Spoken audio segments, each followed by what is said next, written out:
Shalom, semangat pagi. Bapak Ibu Saudara yang terkasih di dalam nama Tuhan Yesus Kristus.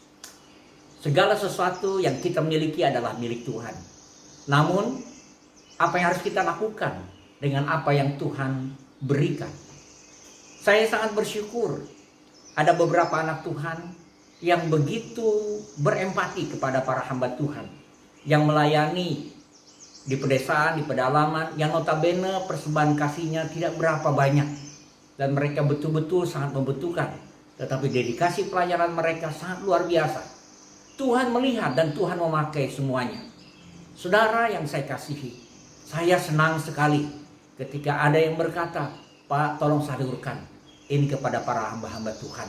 Biarlah mereka boleh menikmati hasil yang tambahan yang mungkin sedikit memberi kesejukan dari kebutuhan yang mereka jauh lebih besar yang seharusnya dapat saya beri.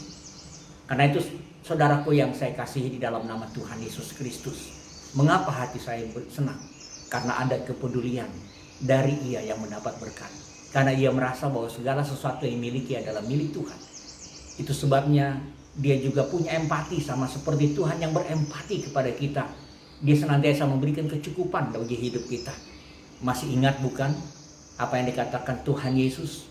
Burung di udara Tuhan pelihara, bunga di padang Tuhan hiasi. Kita tahu bersama-sama, bahkan Yesus membandingkan bunga bakung jauh lebih indah dari pakaian Salomo. Itu tandanya bahwa sesungguhnya tidak ada satu makhluk manapun yang ada di dalam dunia ini yang Tuhan tidak pelihara dan Tuhan berikan yang terbaik. Apalagi saudara dan saya, dia berikan yang terbaik. Tuhan sangat berempati dengan semuanya. Kembali kepada bagian firman Tuhan di dalam Lukas pasal yang 16 ayat 19 sampai 21. Saya akan ulangi bagian firman Tuhan ini. Ada seorang kaya yang selalu berpakaian jubah ungu dan kain halus, dan setiap hari ia bersukaria dalam kemewahan.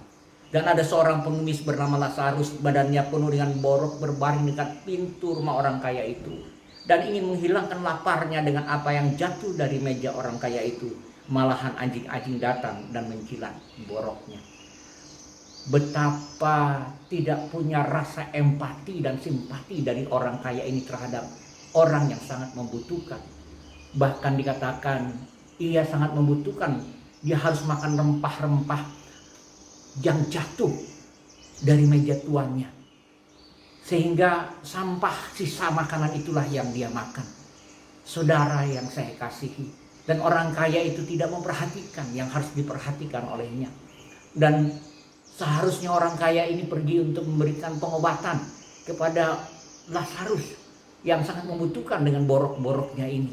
Tetapi dia tidak peduli. Hanya anjing-anjing saja sebagai pelipur lara yang menjilati semua borok-boroknya. Betapa menyedihkan. Kadang kita manusia bisa lebih kejam dari seekor anjing. Bagaimana saudaraku yang saya kasihi, kalau kita punya hati sekeras itu kepada mereka yang membutuhkan.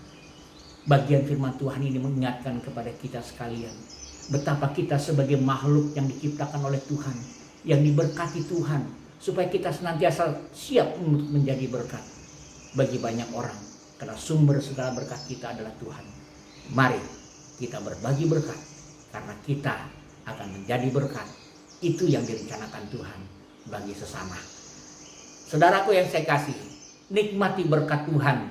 Lebih nikmat sungguh jika saudara menjadi berkat. Semangat pagi, semangat beraktivitas. Tuhan Yesus menyertai.